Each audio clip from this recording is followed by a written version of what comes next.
a la voluntad de Dios. Busque 1 Juan 5:14. Dice, y esta es la confianza que tenemos en Él, que si pedimos alguna cosa conforme a su voluntad, Él nos oye. Sería absurdo el pensar que Dios pudiera contestar una oración por algo que vaya en contra de su voluntad. La oración, como lo he dicho varias veces, no es el doblar la voluntad de Dios para que vaya de acuerdo a la nuestra. Orar es encontrar la voluntad de Dios y obedecerla. Así que, en primer lugar, está el contenido de la oración. Pero hay algo más que es necesario. Usted pudiera estar orando por algo correcto y no recibir respuesta. Hay algo más que es vitalmente necesario si es que espera respuesta a su oración. Y eso es el carácter de quien está orando. Ambas cosas, contenido y carácter, son necesarias para que la oración sea contestada.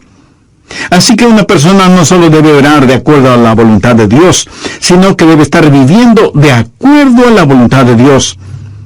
Ahora, de estas dos cosas, ¿cuál es la más importante?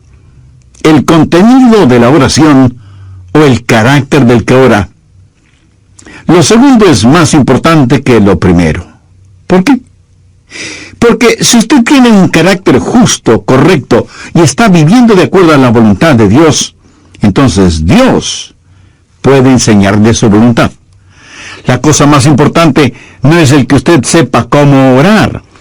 La cosa más importante es que usted esté calificado para orar. Porque si no lo está, entonces usted tiene que aprender cómo orar. Escuché de un entrenador de básquetbol que, manejando por el campo, vio a un jovencito de casi 2 metros de altura. Se le acercó y le dijo, ¿sabes?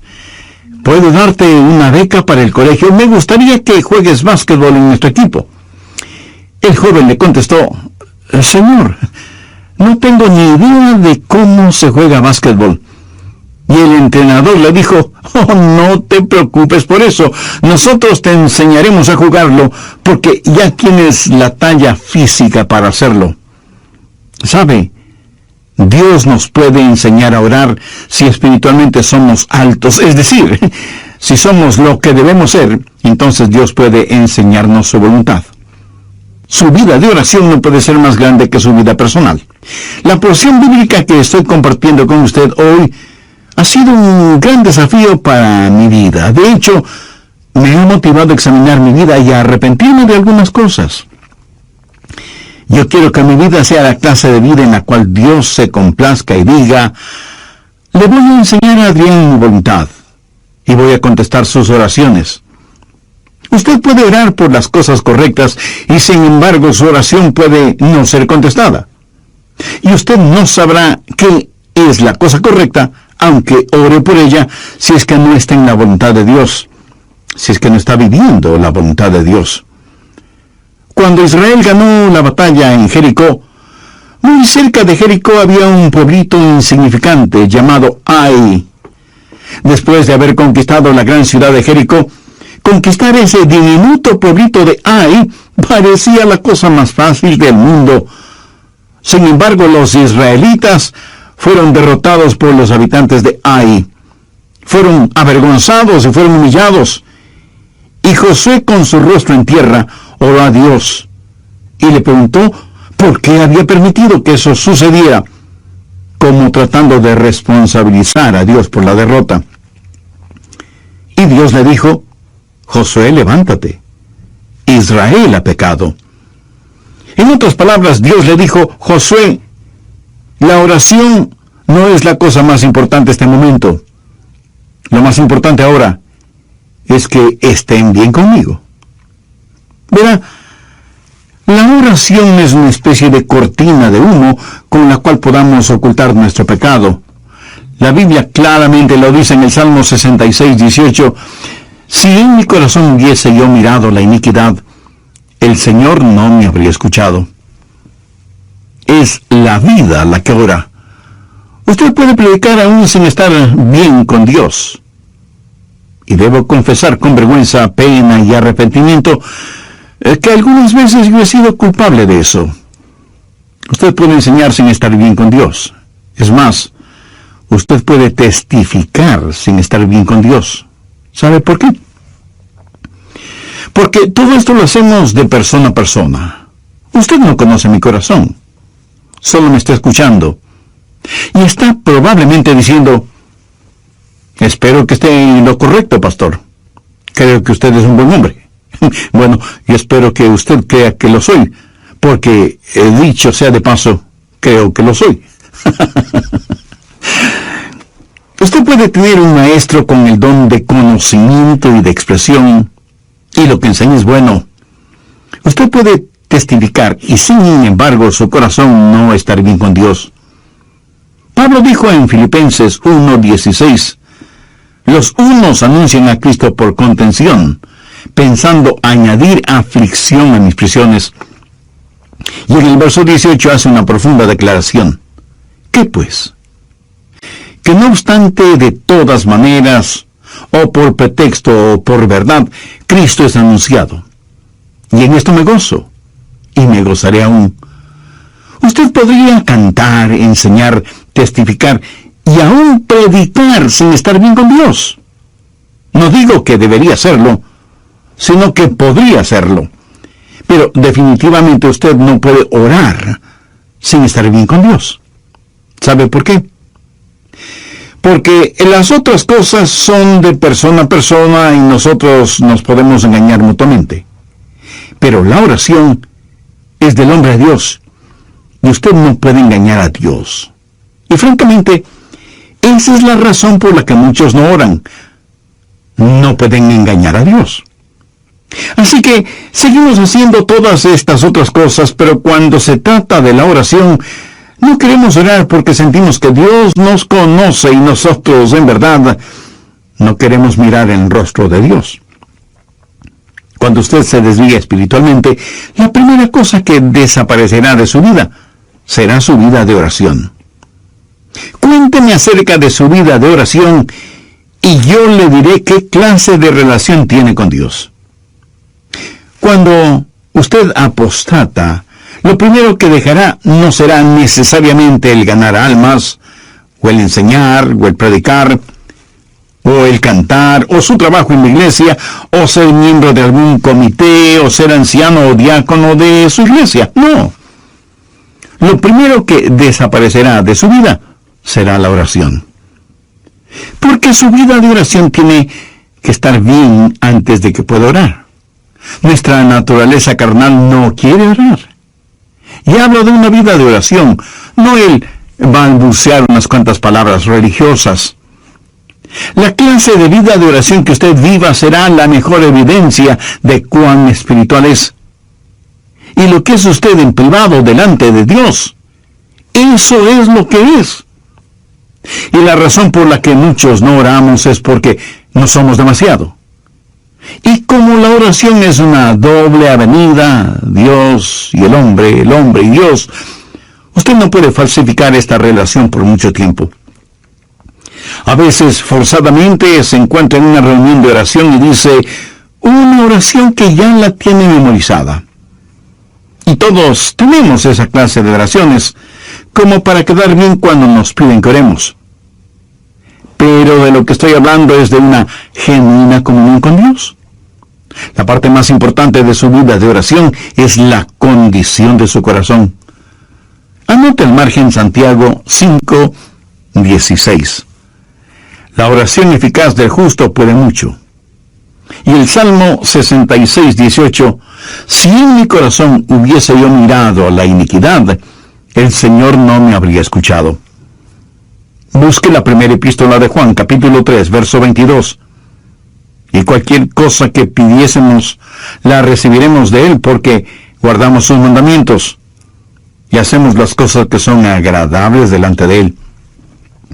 Ahora, si usted no guarda sus mandamientos y no hace lo agradable delante de Él, no espere que sus oraciones sean contestadas. Las oraciones contestadas no son para los rebeldes. El contenido de la oración y el carácter de quien ora son cosas necesarias a fin de que la oración sea contestada. Vamos ahora al Evangelio de Juan, capítulo 15. quiero compartir con usted 3 principios para tener una vida correcta para poder orar. Juan 15, desde el verso 1. Yo soy la vid verdadera, y mi Padre es el labrador. Todo pámpano que en mí no lleva fruto, lo quitaré. Y todo aquel que lleva fruto, lo limpiará, para que lleve más fruto. Ya vosotros estáis limpios por la palabra que os he hablado. Permaneced en mí, y yo en vosotros. Como el pámpano no puede llevar fruto por sí mismo, si no permanece en la vid, así tampoco vosotros, si no permanecéis en mí. Yo soy la vid, vosotros los pámpanos. El que permanece en mí y yo en él, éste lleva mucho fruto, porque separados de mí nada podéis hacer. El que en mí no permanece será echado fuera como pámpano, y se secará, y los recogen, y los echan en el fuego y arden. Si permanecéis en mí, y mis palabras permanecen en vosotros, pedid todo lo que queréis, y os será hecho. Primero, no voy a tratar de pasar de listo, y le voy a decir las cosas tal como son. Usted tiene que permanecer en Cristo si quiere que sus oraciones sean contestadas. Note lo que dice el verso 7. Si permanecéis en mí y mis palabras permanecen en vosotros, pedid todo lo que queréis y os será hecho. Nosotros debemos ser a Jesucristo lo que el pámpano es a la vid. Así de simple. El pámpano tiene que aceptar el propósito de la vid para su vida y su existencia. Miremos nuevamente lo que dice el verso 4. Permaneced en mí y yo en vosotros. Como el pámpano no puede llevar fruto por sí mismo, si no permanece en la vid, así tampoco vosotros si no permanecéis en mí. Así que, ¿cuál es el propósito del pámpano? Llevar fruto. Ese es el propósito de un pámpano en la vid, llevar fruto. Ahora, si usted no lleva fruto, es un pámpano inservible. Si alguien le regala una canasta con bananas, naranjas, manzanas y algunas ramitas de la vid, usted podrá saborear las frutas. ¿Pero qué va a hacer con las ramas de la vid? ¿Masticarlas? ¿Chuparlas? No lo creo. Los pámpanos de la vid deben llevar fruto. Juan 15, 16. No me elegisteis vosotros a mí, sino que yo os elegí a vosotros. Yo os he puesto para que vayáis y llevéis fruto. Si usted quiere que sus oraciones sean contestadas, tiene que permanecer en Cristo para que Él pueda utilizar su vida como pámpano que lleva su fruto. ¿Alguna vez le ha pedido a Dios que le sane de alguna enfermedad y Él le curó? Y gracias a Dios por eso. Pero suponga que usted le oró a Dios para que le sane y Él no lo hizo. Bueno, puede haber un número de razones para eso. Una pudiera ser la siguiente. Dios le pregunta, ¿por qué debo darte salud para que sigas sirviendo al diablo? Es decir, ¿por qué la vid debe darle vida al pámpano si el pámpano no produce ningún fruto? Esa clase de pámpano debe ser extirpado. ¿Por qué Dios debe bendecirle? ¿Cuál es el propósito de la oración? El propósito de la oración es que Dios sea glorificado cuando usted produzca mucho fruto. Juan 15:8 dice, en esto es glorificado mi Padre, en que llevéis mucho fruto y seáis así mis discípulos. Amigo, permítame preguntarle en una forma muy personal, ¿es su vida una vida que glorifica a Dios? Y si es que su vida no glorifica a Dios, ¿por qué debería Dios contestar sus oraciones? Recuerde que usted dará fruto solo cuando permanezca en Cristo. No necesitamos más pámpanos. Lo que necesitamos son pámpanos saludables que permaneciendo en la vid den mucho fruto. El pámpano no produce el fruto. Lo único que hace es llevar el fruto. El fruto no es la responsabilidad del pámpano, es la responsabilidad de la vid. La responsabilidad del pámpano es permanecer en la vid. parecería correcto el pedir a Dios que le bendiga financieramente cuando no tiene ninguna intención de dar para la obra de Dios por medio de su iglesia o de organizaciones misioneras? ¿Le parecería lógico el orar que Dios le dé buena salud cuando su cuerpo lo ha dedicado para sus propios placeres y no para que sea la morada del Espíritu Santo? ¿Cree usted que sería correcto el orar por sus familiares, vecinos y amigos perdidos cuando usted no quiere ser el instrumento de Dios para ese propósito y está esperando que Dios envíe a otra persona para que haga ese trabajo? ¿Cree que es correcto orar por alguien que necesita ayuda, que necesita una mano compasiva de misericordia, y a lo único que se compromete usted es a orar, pero no a ayudar en forma práctica? Déjeme decir todo esto de otra forma. Estaría bien que el pámpano le orara a la vid y le dijera: veo que vas a producir muchos racimos de jugosas uvas, y no estuviera dispuesto a llevar algunos de esos racimos. Si no permanecemos en la vid, si como pámpanos no estamos dispuestos y listos para cumplir el propósito de la vid, ¿por qué Dios debería derramar sus bendiciones sobre nosotros? Veamos nuevamente el verso 7. Si permanecéis en mí y mis palabras permanecen en vosotros, pedid todo lo que queréis y os será hecho. Si usted todavía no es un pámpano en la vid, le invito a orar de la siguiente manera: Señor Jesús, yo deseo ser uno de tus pámpanos. Deseo tu vida fluyendo a través de la mía. Pero antes necesito que perdones mis pecados, me limpies, me sanes y me salves.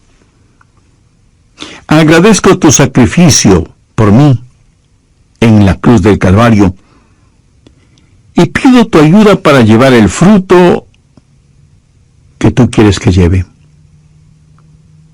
Hazme la clase de persona, y nosotros nos podemos engañar mutuamente. Pero la oración es del hombre a Dios, y usted no puede engañar a Dios. Y francamente, esa es la razón por la que muchos no oran. No se puede engañar a Dios. Así que seguimos haciendo todas esas otras cosas, pero cuando se trata de la oración, no queremos orar porque sentimos que Dios nos conoce y nosotros en verdad no queremos mirar en el rostro de Dios. Cuando usted se desvía espiritualmente, la primera cosa que desaparecerá de su vida será su vida de oración. Cuénteme acerca de su vida de oración y yo le diré qué clase de relación tiene usted con Dios. Cuando usted apostata, lo primero que dejará no será necesariamente el ganar almas, o el enseñar, o el predicar, o el cantar, o su trabajo en la iglesia, o ser miembro de algún comité, o ser anciano o diácono en su iglesia. No. Lo primero que desaparecerá será su vida de oración. Porque su vida de oración tiene que estar bien antes de que pueda orar. Nuestra naturaleza carnal no quiere orar.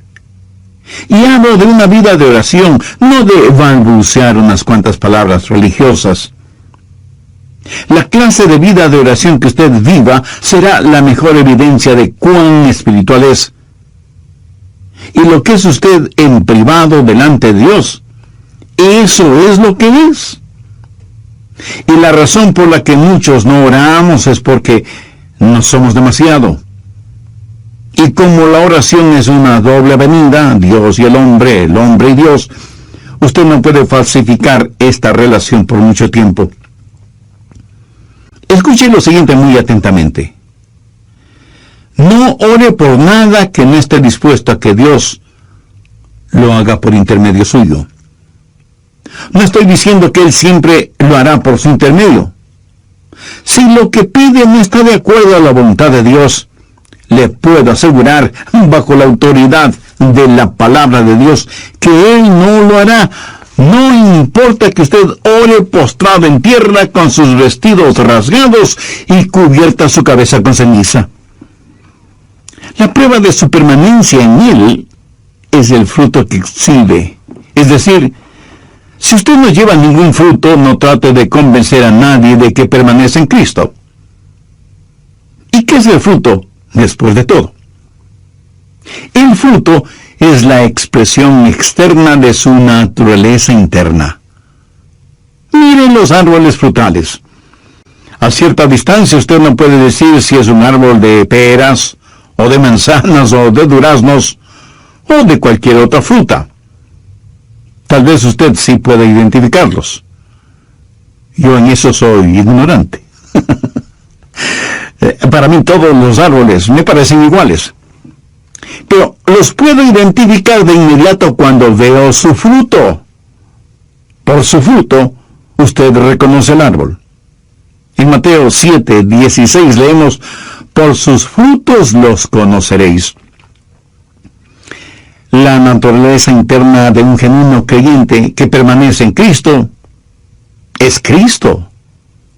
Cuando usted permanece en Cristo, la naturaleza de Jesús va a estar en usted, así como cuando un pámpano permanece en la vid, la misma naturaleza de la vid va a estar en ese pámpano. O sea, la misma vida de Jesús estará en usted, si usted permanece en Cristo. El fruto del que está hablando aquí no es el construir iglesias grandes o pequeñas, ni el ganar tantas personas para Cristo. El fruto del que está hablando aquí lo encontramos descrito en Gálatas 5, los versos 22 y 23. Mas el fruto del Espíritu es amor, gozo, paz, paciencia, benignidad, bondad, fe, mansedumbre, templanza. Contra tales cosas no hay ley. Alguien ha comentado muy sabiamente, por cierto, que estos versículos son la biografía de Jesús. La vida de Jesucristo va a ser reproducida en mí. Y alguien dirá, bueno, yo pensé que deberíamos ser ganadores de almas. Yo creo que ese debe ser el fruto. Pues no lo es. La Biblia dice, mas el fruto del Espíritu es amor, gozo, paz, paciencia, benignidad, bondad, fe, mansedumbre, templanza. Contra tales cosas no hay ley. La semilla está en el fruto. Es la semilla la que se reproduce, pero es el fruto que ocasiona que la semilla sea esparcida. Y lo que necesitamos hacer es tener frutos que hagan que la semilla sea deseable. Es la vida del Señor Jesucristo la que va a estar en nosotros cuando permanecemos en Él. Cuando estamos unidos con Cristo, su vida fluye de nosotros, y cuando usted ha estado junto a una persona que permanece en Cristo, usted, por así decirlo, ha estado junto a Jesús. Usted me dirá, pastor, eso está un poquito exagerado. No, de ninguna manera. Amigo, yo estoy en Él, y Él es mío. Y nosotros, sus hijos, somos su cuerpo. Somos parte de Él tanto como el pámpano es parte de la vid. Su vida está en nosotros. Él habita en nuestra humanidad. Pablo, escribiendo a los hermanos Juan 15:16, no me elegisteis vosotros a mí, sino que yo os elegí a vosotros, y os he puesto para que vayáis y llevéis fruto. Si usted, el pámpano, no está dando ningún fruto, es que no está permaneciendo en Cristo, que es la vid. Usted está rechazando a aquel que le ha escogido y le ha ungido para que dé fruto, y para que su fruto permanezca. Otra vez diré que el fruto del que estamos hablando no es ningún edificio, porque a la larga todos los edificios se convertirán en ruinas. Solo espere que pase el tiempo. Y con ese pasar del tiempo, el frío pero real aliento de la destrucción terminará con edificios y todo lo demás. Todo lo que el hombre construye, el hombre lo puede destruir. o el tiempo lo hará. Pero lo que usted hace en el poder del Espíritu Santo de Dios nunca jamás será destruido. Ese fruto permanecerá, será eterno. Todo lo demás será como madera, heno y hojarasca frente al tribunal de Cristo. Por los países del mundo viajan algunos evangelistas que han memorizado algunos cuantos mensajes evangelísticos. Y yo no estoy en contra de eso. Pero ellos dicen, hemos tenido tremendas reuniones. 500 personas hicieron decisiones de fe. Bueno, si usted quiere saber si fueron tremendas reuniones evangelísticas, regrese un año después y vea si hay 500 discípulos. Dios no nos mandó primordialmente a que tratemos de que la gente haga decisiones. Dios nos mandó a hacer discípulos.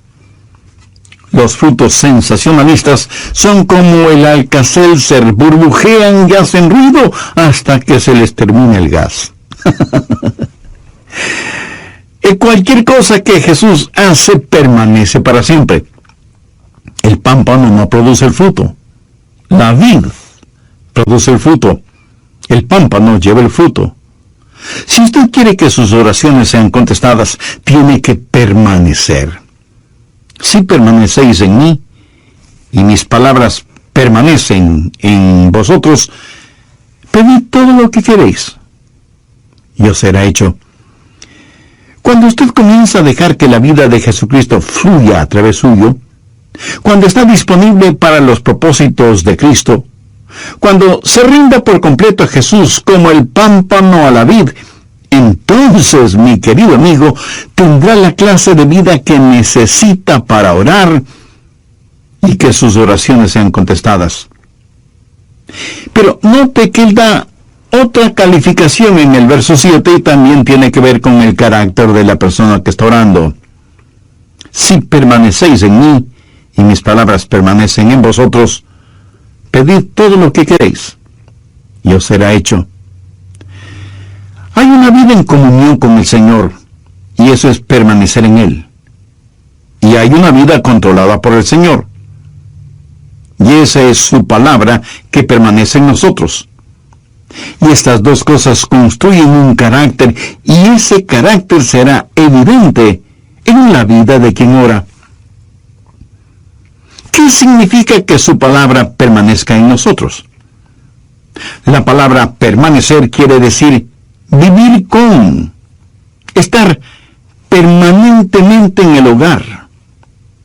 Cuando la palabra de Dios llega, no lo hace como huésped por una noche, sino que viene a tomar residencia en nosotros. Y ese momento comienza a habitar en nosotros. Cuando eso pasa, sucederán tres cosas. Primero, la palabra de Dios le controlará. Es decir, la palabra de Dios, por medio de sus mandamientos, le dirá lo que debe o no debe hacer. Y los mandamientos de Dios son eso. Mandamientos, no sugerencias. ¿Hay alguna cosa que Dios le ha dicho que haga y que usted no la está haciendo? Bueno, entonces, ¿cómo espera que Dios conteste sus oraciones? Si permanecéis en mí y mis palabras permanecen en vosotros, pedid todo lo que queréis, y os será hecho. Ahora, usted tiene que aceptar que Dios le va a controlar, que usted va a ser controlado por la palabra de Dios. Segundo, la palabra de Dios le limpiará. Juan 15:2. Todo pámpano que en mí no lleva fruto lo quitará, y todo aquel que lleva fruto lo limpiará. Bueno, leamos el verso 3. Ya vosotros estáis limpios por la palabra.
que os he hablado.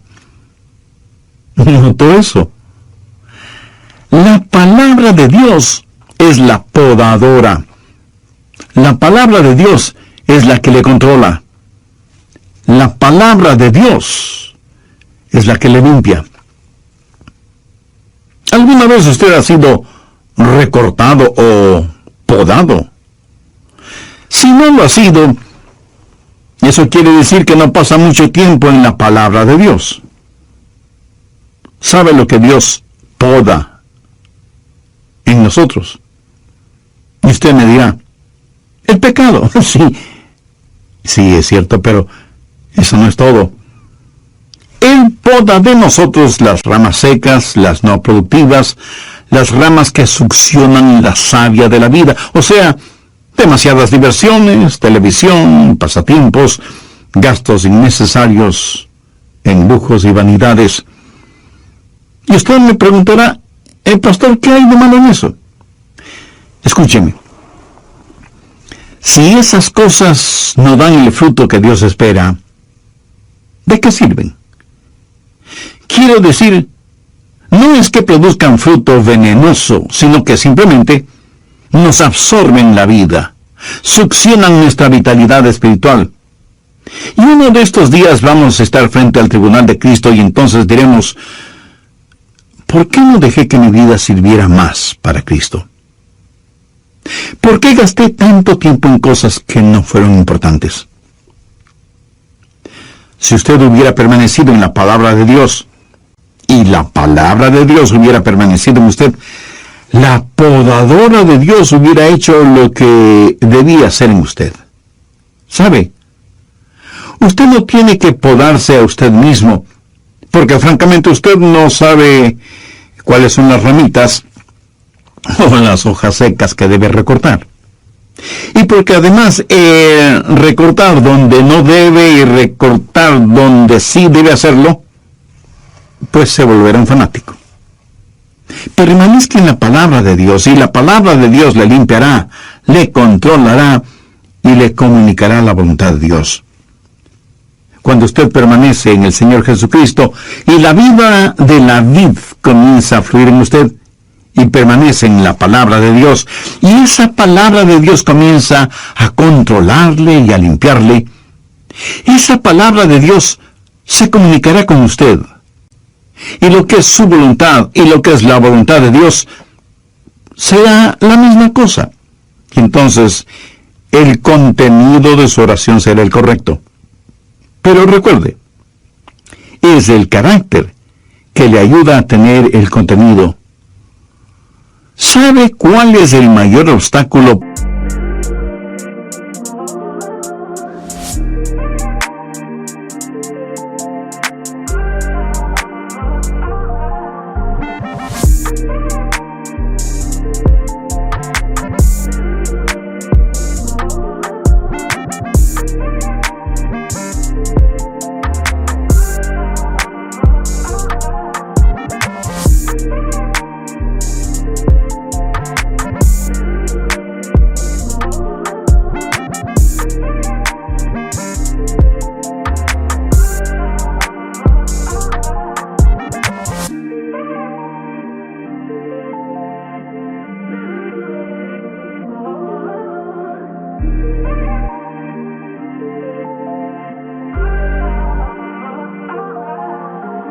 para su vida de oración?